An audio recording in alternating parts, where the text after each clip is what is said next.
Good morning, good afternoon, good evening, नमस्कार। कैसे हैं आप? आई होप आप अच्छे होंगे। मैं बहुत अच्छी हूँ। फिर से नेक्स्ट टॉपिक, नेक्स्ट क्लास। तो पहले कल का रिवाइज करते हैं। कल जो हमने पढ़ा था साकी फिलॉसफी। साकी फिलॉसफी में हमने पढ़ा था principles. What is the principles of साकी फिलॉसफी। तो हमने प्रिंसिपल्स को जाना। अब इसके आगे अभी तक हमने पूरा सांख्य फिलॉसफी क्या कहती है वो हमने पढ़ लिया कि सांख्य फिलॉसफी में जो महर्षि कपिल हैं उन्होंने क्या कहा। ठीक है, उनके क्या थॉट हैं, उन्होंने इस फिलॉसफी की मेटाफिजिक्स में क्या कहा, एपिस्टेमोलॉजी में क्या कहा और एक्सियोलॉजी में क्या कहा। तो यहाँ तक अभी हमें क्लियर हो गई हैं सारी चीज़ें कि जैसे कि हम इसको 25 एलिमेंट्स से मिलकर ये ब्रह्मांड बना है। तो ये हमें अब पता है कि ब्रह्मांड का अकॉर्डिंग टू सांख्य फिलॉसफी जो इस ब्रह्मांड का निर्माण हुआ है वो 25 एलिमेंट्स से मिलकर हुआ है। इसमें मेन 2 एलिमेंट्स हैं जिसमें पुरुष और प्रकृति। तो इन सब से जब इन दोनों का सहयोग होता है तो ये इस ब्रह्मांड का निर्माण को माना है सांख्य फिलॉसफी ने। तो चलिए चलते हैं इसी सिलसिले में। अब जो हम पढ़ेंगे according to Sankhya philosophy education, इन्होंने जो एजुकेशन पर बात की है वो इनके अकॉर्डिंग एजुकेशन कैसी होनी चाहिए इसे देख लेते हैं हम। तो चलिए चलते हैं education of Samkhya philosophy. Concept of education, education का इनका कॉन्सेप्ट क्या है? ये कहते हैं according to the principle of statical सत्कार्य the effect of already inherent in the cause. जो सांख्य फिलॉसफी मानती है कि जो इनका फिलॉसफी इन्होंने दिया था कपिल जी ने दिया था वो सत्कार्यवाद। अब जो सत्कार्यवाद सिद्धांत है इनका, उसी में इन्होंने इस फिलॉसफी को एक्सप्लेनेशन दी थी। जो इनके हमने बताए थे इनका तत्व सूत्र थे, उसमें इन्होंने प्रमाणित किया था। तो इन्होंने कहा है कि सत्कार्यवाद सिद्धांत के अनुसार जो इनकी फिलॉसफी है वो कहती है कि जो वो कारण है, कारण में ही पहले से ही कार्य निहित है। जब ये मानते हैं इस बात को कि जो भी कॉज है, कॉज के अंदर ही क्या है, जो वर्क है वो पहले से ही निहित है। जो इस सृष्टि थी कारण में पहले से ही निहित थी, प्रकृति में पहले से ही निहित थी।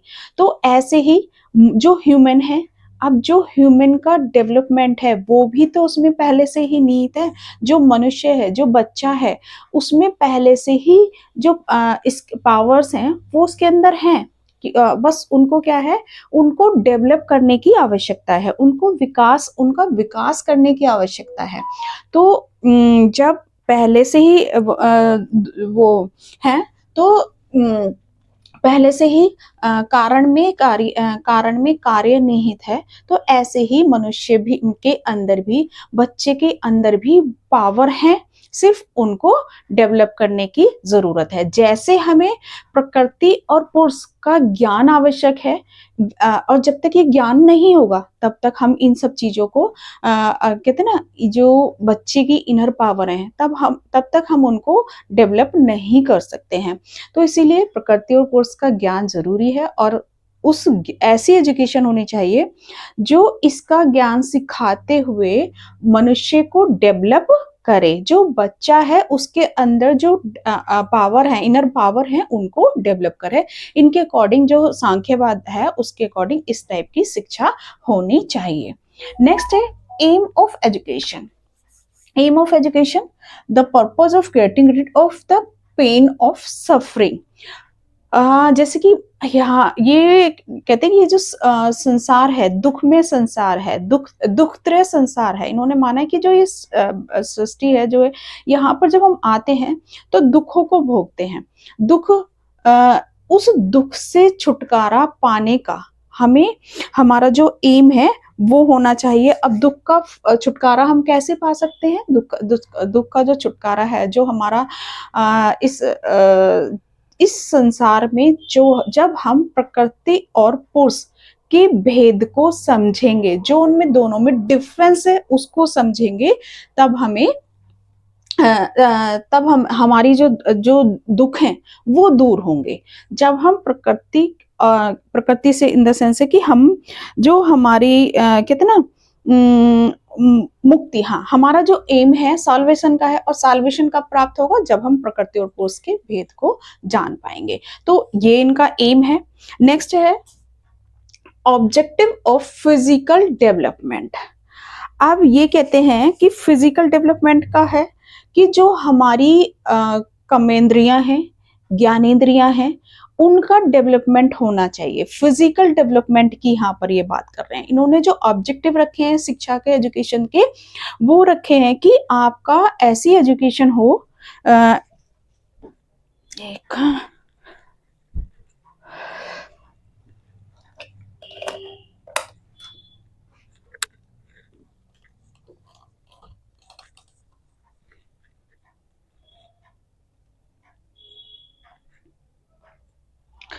हाँ, जो इन्होंने एजुकेशन के एम जो रखे हैं, इसमें फर्स्ट एम इन्होंने ये है इनका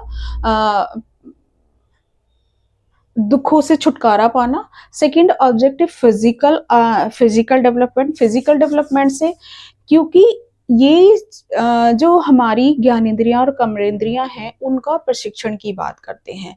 जब तक उनका प्रशिक्षण नहीं होगा प्रॉपर तरीके से, तब तक हमारा कहते हैं ना, जैसे कि अरस्तु ने एक डेफिनेशन दी थी, स्वस्थ शरीर में स्वस्थ मस्तिष्क का निर्माण होता है। तो जब तक हमारा जो हमारा फिजिकल डेवलपमेंट है प्रॉपर नहीं होगा, जो हमारी सेंसेस हैं जब तक उनका प्रशिक्षण प्रॉपर नहीं होगा, तब तक हम डेवलप नहीं हो पाएंगे अच्छे तरीके से। कोई भी बच्चे के पास पावर तो है, पर उनको डेवलप करने की जरूरत है, और वो क्या है, फिजिकल डेवलपमेंट फर्स्ट इन्होंने एम माना है शिक्षा का, एजुकेशन का। नेक्स्ट है objective of mental development. Mental development, आप ये कहते हैं कि जो हमारा मेंटल डेवलपमेंट, जो हमारा मन है, जो हमारा कहते हैं ना मन है, उसका तब तक डेवलपमेंट नहीं होगा, तो हम जो हमारी क्या ना सारी जो सोचने समझने की शक्ति है, जो तर्क वितर्क की शक्ति है, वो हम माइंड से करते हैं चीजों को। तो हमारा मेंटल डेवलपमेंट, एक बच्चे का मेंटल डेवलपमेंट होना भी बहुत जरूरी है। ऐसा शिक्षा का ऑब्जेक्ट होना चाहिए। यहाँ पर जो एजुकेशन के ऑब्जेक्टिव है उसमें इन्होंने मेंटल को भी बहुत प्रायोरिटी दी है।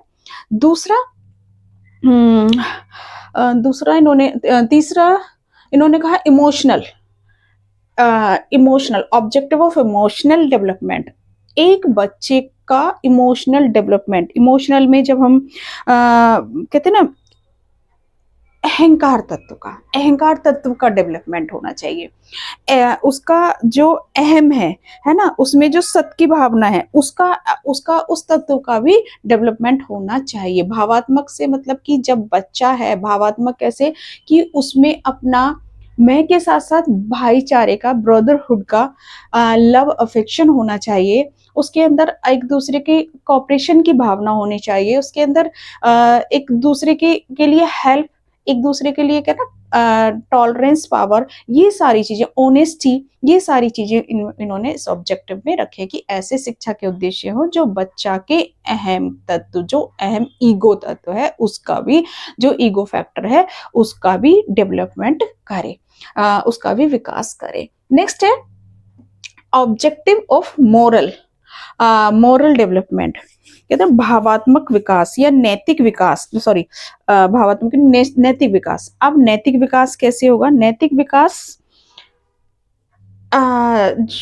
जो सांख्य फिलॉसफी है उन्होंने योग की बात की है। यहाँ पर उन्होंने जो योग में जो नियम है ना, जो उनके 8 नियम है, यम, नियम, समाधि, धारण, धारणा, ध्यान, ये समाधि, ये जितने भी ये हैं इन्होंने दिए हैं, इनका जब जैसे कि यम का जो मीनिंग है, यम का मीनिंग है कि हमारा माइंड, मन, वचन और हमारे कर्म का संयम हम तभी कंट्रोल कर पाएंगे। इसका मीनिंग है जब हम इस नियम के को फॉलो करेंगे तब हम अपने आप को इस तक कंट्रोल कर पाएंगे अपने मन वचन और कर्म पर। तो ये ऐसे इसकी बात करते हैं कि ऐसे ऑब्जेक्टिव होने चाहिए। दूसरा इन्होंने 5 महाव्रत बताए हैं, जो 5 महाव्रत का पालन करेगा ऐसी ऐसी शिक्षा होनी चाहिए, ऐसी शिक्षा के ऑब्जेक्टिव होने चाहिए। कौन कौन से हैं? अहिंसा, अहिंसा, सत्य, अहिंसा, अस्त्य, अपरिग्रह और ब्रह्मचर्य। सत्य, अहिंसा, अस्त्य और अपरिग्रह और ब्रह्मचर्य। तो ये 5 व्रतों का पालन जब अ, करेगा बच्चा तो वो डेवलप होगा। तो यहाँ पर इन्होंने इस बात की है। और जब ये 5 व्रत ये और यम नियम का पालन करेगा तभी वो अगले स्टेप पे पहुंच पाएगा। तो ऐसी शिक्षा होनी चाहिए इनके अकॉर्डिंग। नेक्स्ट है, हाँ नेक्स्ट है आपका अभी हमने एजुकेशन, यहाँ एजुकेशन और एम हो गए। अब है ये करिकुलम। करिकुलम इन्होंने जो बोला है, सांख्य फिलोसफी कहती है कि जो स्पिरिचुअल लाइफ है और मेटेलिक लाइफ है, फिजिकल लाइफ है, वो क्या है, इसने दोनों को ही करिकुलम में जो प्लेस मिलना चाहिए। क्यों? क्योंकि इसने दोनों को ही माना है, दोनों को ही इक्वल माना है, आपकी मेटेलिक लाइफ को भी और आपकी स्पिरिचुअल लाइफ को भी। तो दोनों को ही इसमें करिकुलम में इन्होंने स्थान दिया है। ये कहते हैं this philosophy consider both the spiritual and physical aspect of man as true. ये दोनों को इक्वल मानते हैं। तो इसीलिए ये कहते हैं कि व्यक्ति का जो विकास है वो मेटेलिक भी होना चाहिए, उसका फिजिकल भी होना चाहिए और उसका स्पिरिचुअल भी होना चाहिए। इस टाइप का करिकुलम बनाया जाए। और क्यों जो साके फिलॉसफी है वो साइकोलॉजी से के ना मनुष्य का जो क्रमिक विकास है, जो एक सिस्टम से डेवलपमेंट होता है, उसकी एज की बाल्यावस्था है, शिशुअवस्था है, बाल्यावस्था है और एडल्सेंस एज है। तो हर एक एज के अकॉर्डिंग करिकुलम में उसने करिकुलम में की बात की है। करिकुलम जो है हर स्टेज के अकॉर्डिंग उसने करिकुलम की बात की है, इंटरेस्ट के अकॉर्डिंग की बात की है। तो जब हम यहाँ पर कहते हैं कि जब बच्चा छोटा होता है, जो शिशु अवस्था में होता है, तो शिशु अवस्था में जब बच्चा होता है तो उसकी ज्ञानेंद्रियां, जो हमारी सेंसेस हैं, सेंस ऑर्गन्स हैं, वो ज्ञानेंद्रियां और कर्मेंद्रियां बहुत ही तेजी से डेवलप होती हैं। इस वाली जो आपकी स्टेज है, इसमें बहुत तेजी से डेवलप होती हैं। तो उसको करिकुलम में ऐसे स्थान दिया जाए, करिकुलम में कि खेल कूदने का स्थान हो, भाग दौड़ का ने के लिए चीजें करे, ऐसी एक्टिविटीज होनी चाहिए जिससे कि बच्चा ऐसे एंगेज रहे कि वो अपना फिजिकल और मेंटल डेवलपमेंट उसका होता रहे। यहाँ पर जो मॉरियो मॉन्टेसरी हैं, इटली की हैं ये, इन्होंने भी इस चीज पे फोकस किया कि जो छोटा बच्चा है उसको खेल खेल के द्वारा एजुकेशन दी जाए। उसे कहते हैं ना, उसका जो मेंटल डेवलपमेंट इतने अच्छे तरीके से किया जाए, इतना अच्छा एटमोसफेयर दिया जाए उसको कि उसको थ्रू स्टोरी, थ्रू गेम की एजुकेशन दी जाए और उसको एक अच्छा एटमोसफेयर दिया जाए। क्योंकि यहाँ जो बच्चा है, इस बच्चे की कहते हैं ना नींव रखी जा रही है, एक मनुष्य की जो नींव रखी जा रही है कि वो बड़ा होके किस टाइप का बनेगा, किस टाइप की चीजें होंगी। और अगर हमारी नींव ही कच्ची रह गई, नींव ही अच्छी नहीं हुई, तो उसका डेवलपमेंट भी अच्छा नहीं होगा। तो ऐसा करिकुलम हो जो खेल कूद में शिक्षा दी जाए, भागा दौड़ी करके बच्चा सीखे, खुद से सीखना शुरू कर दे चीजों को छोटा छोटा। तो जो उसकी ज्ञानेंद्रिया और कर्मेंद्रियां हैं, उनकी एजुकेशन की इन्होंने बात की है। सेकेंड स्टेज है, यहाँ पर हम 3 स्टेज की बात कर रहे हैं। जो आपकी बाल्यावस्था है, बाल्यावस्था जो है वो यहाँ पर देखो, अभी जो उसका शिशु काल में जो ज्ञानेंद्रियां कर्मेंद्रियां हैं वो तेजी से हो रही है, लेकिन यहाँ भी उनका वो कंटिन्यू रहता है, कंटिन्यू चीजें वो डेवलप हो रही है तेजी से। तो इन्होंने कहा है कि सॉरी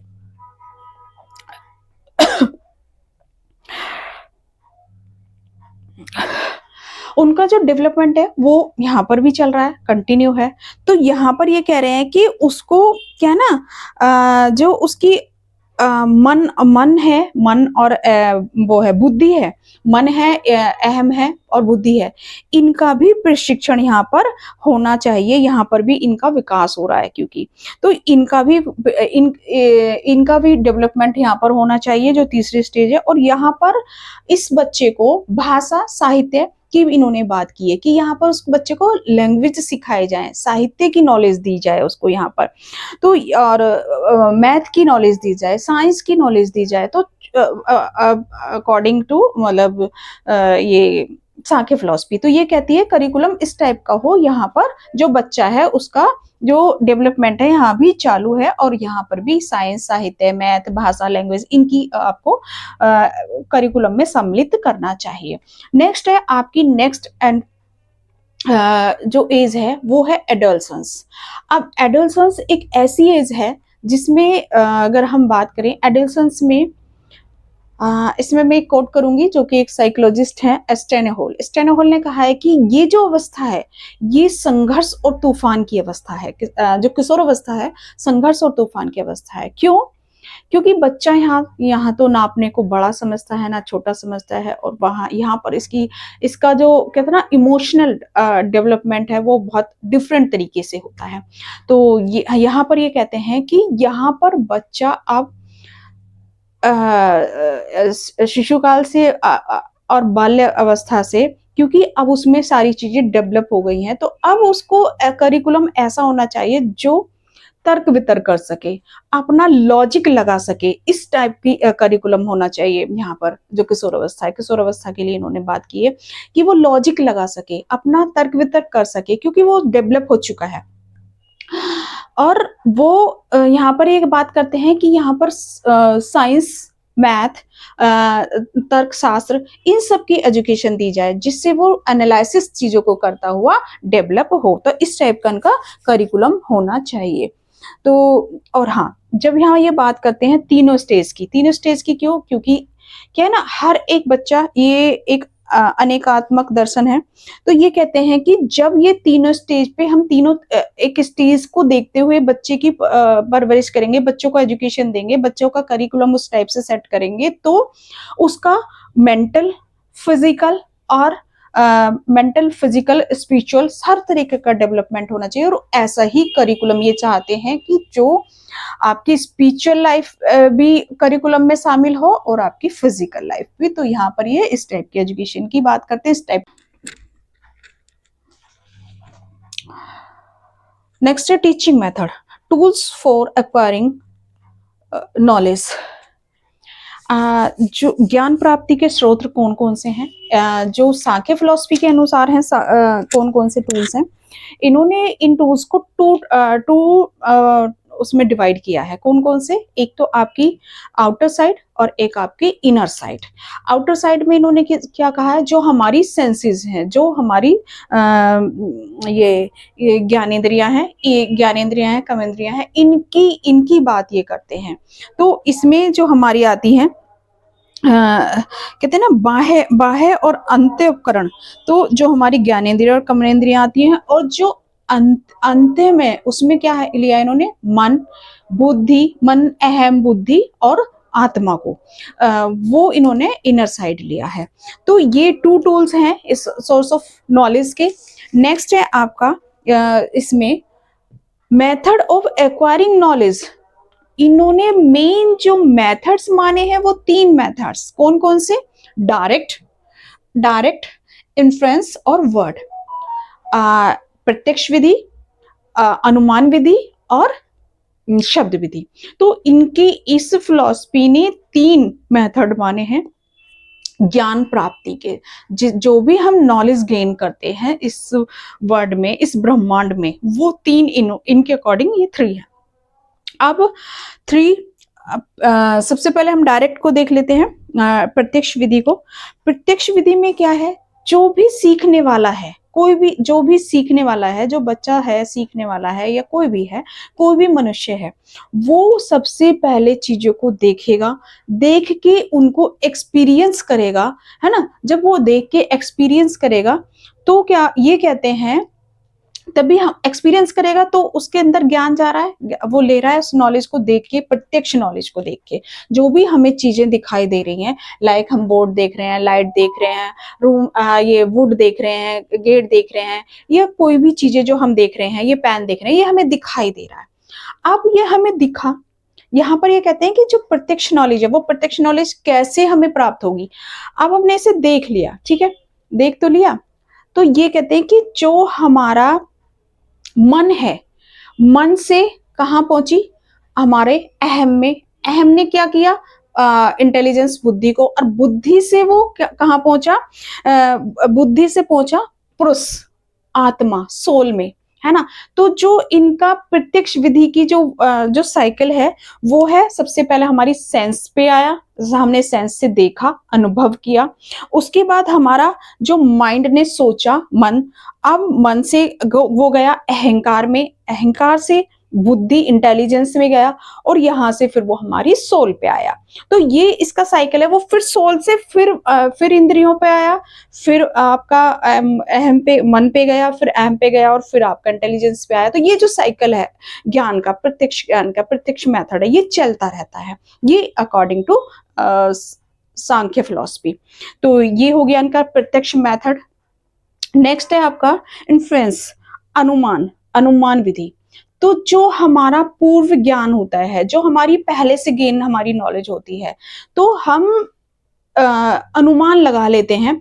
लाइक जब हम, जितनी भी हमारी रिसर्च होती है, वो क्या होता है, रिसर्च में हम जो हाइपोथेसिस बनाते हैं, वो कैसे बनाते हैं, वो हम लिटरेचर पढ़ते हैं, लिटरेचर पढ़ी। अब जब लिटरेचर को हम पढ़ते हैं उस टॉपिक से रिलेटेड जिस पर हम रिसर्च कर रहे हैं, जब हम रिसर्च करते हैं और उस पे जो पहले से हमारे लिटरेचर मिला, उस लिटरेचर को पढ़ के हमने कुछ कुछ हम अपने टॉपिक के अकॉर्डिंग जब हम हाइपोथेसिस बनाते हैं, जब, तो ये है अनुमान विधि। हम उससे सीख रहे हैं, उस विधि से हम सीख रहे हैं, उससे उसकी लर्निंग हो रही है। तो ये आपका हो गया इन्फ्लुएंस मेथड। नेक्स्ट है वर्ड, शब्द। शब्द को इन्होंने जो माना है, शब्द को क्या माना है इन्होंने, शब्द विधि है, शब्द का अर्थ है आप्त मनुष्य, मनुष्य की वाणी। मतलब आप्त मनुष्य की वाणी कौन है, ये कहते हैं कि आप्त मनुष्य जो बिल्कुल एकदम कहते हैं ना, इसको हम कहेंगे कि जो आप एंशिएंट टाइम में जाओगे, या जैसे महाभारत के टाइम में थे जो गुरु थे, जिनको नॉलेज, जो शब्दों से, जो आपके देखा होगा आपने, जब द्रोणाचार्य थे तो वो वेदों के ज्ञान से पढ़ के शिक्षा देते थे शब्दों के द्वारा। तो कैसे, वो सिर्फ बोल के, पहले जब स्टार्टिंग में था, कोई चीजें आपको लिखने के की नहीं थी, सिर्फ आपको एक वर्ड से, शब्दों से बोल के दिया जाता था। जैसे आज भी हम शब्दों से बोल के चीजों को देते हैं। तो ये शब्द आप तो मनुष्य वाला वाणी, मतलब जो कहते हैं ना ज्ञाता हो, जो हाँ, मतलब आत्मज्ञान वाला, यस, आत्मज्ञान वाला प्राणी। तो जिसको नॉलेज हो, जिसे वेदों का ज्ञान हो, जो जो जानता हो, जो पुरुष प्रकृति के भेद को जानता हो, ऐसा जो अपनी कहते हैं जितने भी जो प्रवचन होते हैं वो कैसे होते हैं, कैसे शब्दों के द्वारा। तो वो हम दे रहे ना, एक शब्दों से सीख रहा है सामने वाला। अगर हम आज, अगर मैं बोल रही हूँ तो वो मैं एक शब्द से आपको सिखा रही हूँ। तो ये है शब्दों का, वर्ड का मेथड। यहाँ पर इन्होंने 3 मेन फोकस किए हैं सांख्य फिलॉसफी ने, जो कि और ये जो शब्द है ये बहुत वाइडर है, क्योंकि ये चाहे आपकी इसमें डायरेक्ट मेथड है, इन्फ्लुएंस मेथड है, और चाहे आपका ये तो है ही खुद ही इसमें। तो ये हर जगह काम आएगा। जब आप कहीं किसी चीज को ऑब्जर्व करने जाओगे तो उसके लिए आप लिखोगे, उसके लिए आप बोलोगे, किसी को बताओगे तो आप बोलोगे, तो यहाँ भी आपके शब्द यूज हो रहे। तो शब्द का जो मीनिंग है, शब्द जो है बहुत ही वाइडर आपका मेथड है। आपके जितने भी व्याख्यान विधि होती है, है ना, हम मेथड पढ़ते हैं जो एक्सप्लेनेशन मेथड होता है, तो ये भी आपका शब्दों से ही चलता है। तो ये बहुत वाइडर इसका मीनिंग है। तो ये कहते हैं इस टाइप इसके मेथड इस टाइप के होने चाहिए। तो सांख्य फिलॉसफी इसकी बात करता है। नेक्स्ट है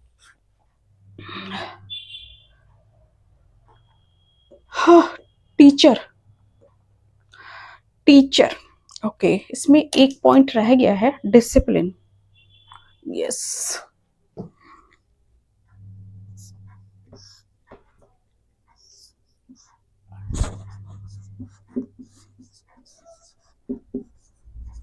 डिसिप्लिन। सांख्य फिलोसफी डिसिप्लिन की बात करता है। कैसी डिसिप्लिन की बात करता है सांख्य फिलोसफी? सांख्य फिलोसफी जो है, सांख्य फिलोसफी योग दर्शन का समर्थक है। अब ये कहता है कि अनुशासन का जो पहला जब ये योग को वो करता है, फोकस करता है, योग का हामी है जो सांख्य फिलोसफी है, तो वो कहती है ये कहते हैं कि डिसिप्लिन ऐसा हो जो कि हमारे योग के जो 8 नियम बताए गए हैं, यम नियम, उनका पालन करने वाला हो। उनको वो ऐसी डिसिप्लिन होना चाहिए जो यम है। यम पहला स्टेप है। अब यम का अर्थ क्या है? मन, वचन, कर्म का संयम। ऐसा डिसिप्लिन हो जो जिसका मन पे, वचन पे और कर्म पे संयम हो। तो ये इस टाइप के डिसिप्लिन के फेवर में है। और जो माने जो आपके 5 व्रत हैं डिसिप्लिन में, क्या है? जो 5 व्रत हैं, कौन कौन से? सत्य, अहिंसा, अस्तेय, परिग्रह और ब्रह्मचर्य। ऐसी डिसिप्लिन की ये बात करते हैं। जो भी 5 महाव्रत हैं, जो भी योग के 8 वो हैं, 8 यम नियम हैं, उनकी बात यहाँ पर कर रहे हैं। ये डिसिप्लिन इस टाइप का होना चाहिए। तो जब ये जो डिसिप्लिन है, अगर बच्चा इस टाइप के डिसिप्लिन को फॉलो करेगा तो उसका ऑल ओवर डेवलपमेंट होगा और बहुत ही बेटर डेवलपमेंट होगा। और जब ये सब इन चीजों को करेगा तो वो मोक्ष की भी प्राप्ति तभी कर पाएगा। जैसे कि यहाँ कहते हैं, जब हम इन नियमों का ढंग से पालन करते हैं और अपने आप को जानते हैं तो वो मोक्ष को प्राप्त करता है। तो यहाँ पर ये ऐसे डिसिप्लिन की बात करते हैं। नेक्स्ट है और जब ये इस डिसिप्लिन को रहेगा तो ये रियलिटी को भी, वास्तविकता को भी पहचानेगा, अपने आप को भी जानेगा और रियलिटी क्या है, व्हाट इज द रियलिटी, उसको भी जान पाएगा। नेक्स्ट है टीचर। सांख्य फिलॉसफी के अकॉर्डिंग टीचर कैसा होना चाहिए? Knowledge of the difference between पुरुष एंड प्रकृति।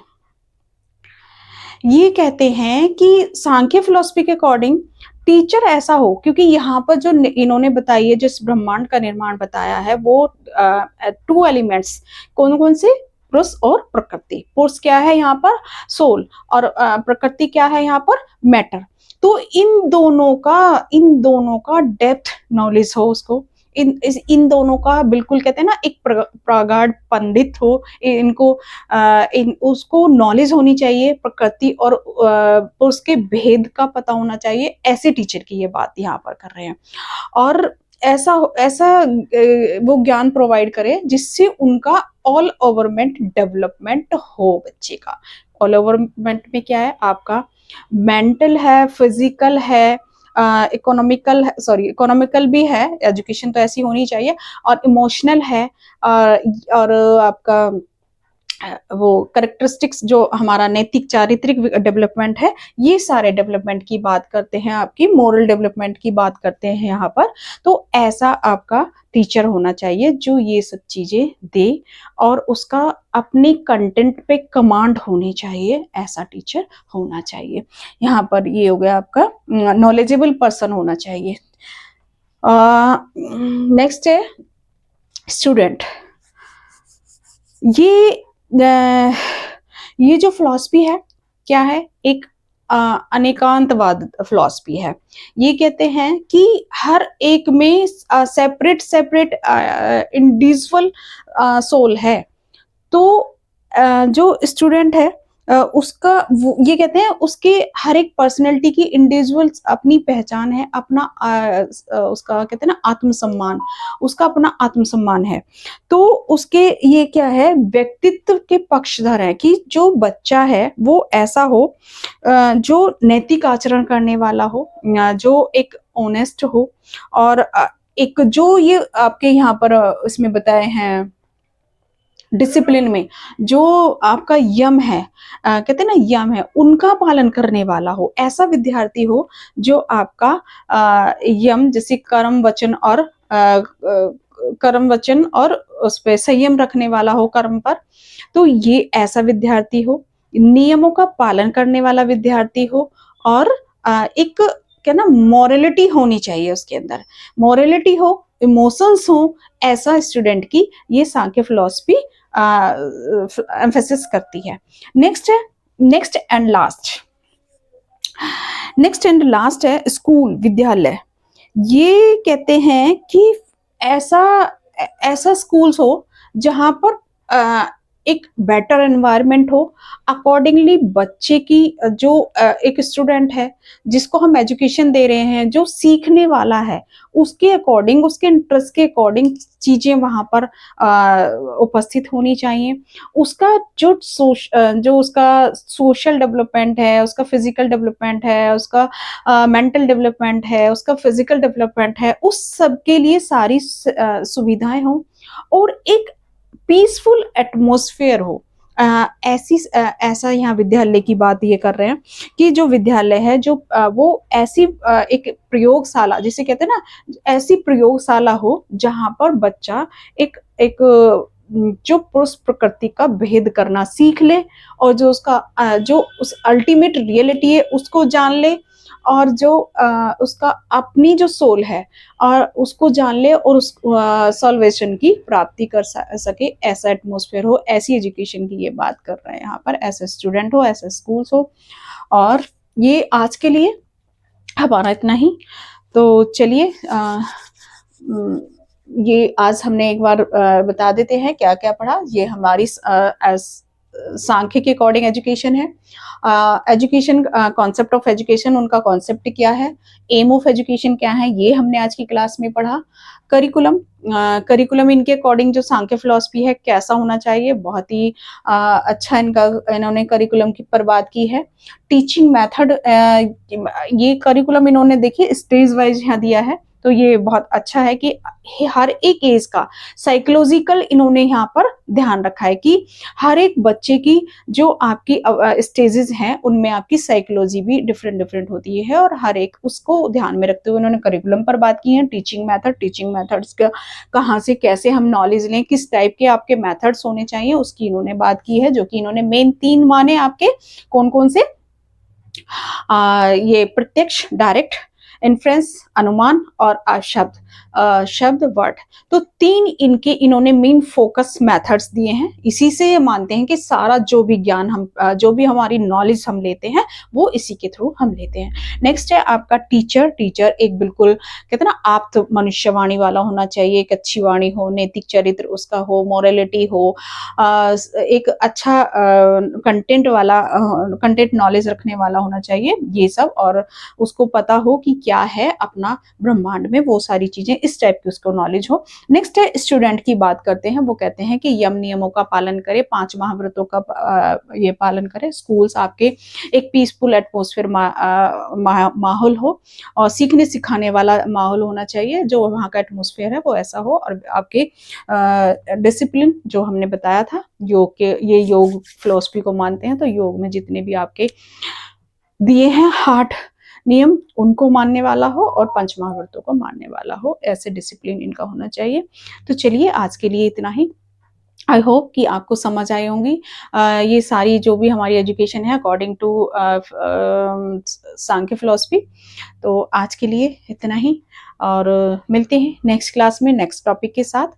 और आप इस चैनल को सब्सक्राइब करना ना भूलें, लाइक करना ना भूलें, शेयर करना ना भूलें। ज़्यादा से ज़्यादा आप चैनल को शेयर कीजिए और जब आप इसको सर्च करेंगे, आप इसको सब्सक्राइब करने के लिए जब सर्च करेंगे तो आप इस पे @ अनुष्ठान, अनुष्ठान की जो स्पेलिंग है वो है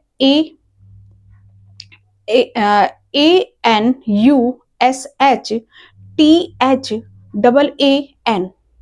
फिर से रिपीट कर रही हूँ, @अनुष्ठान, ANUSHTHAAN। तो आप ऐसे इसे लिख के सर्च करेंगे तो आपको ये जल्दी मिलेगा, और इसे सब्सक्राइब और शेयर जरूर कीजिएगा, लाइक जरूर कीजिएगा। Thank you.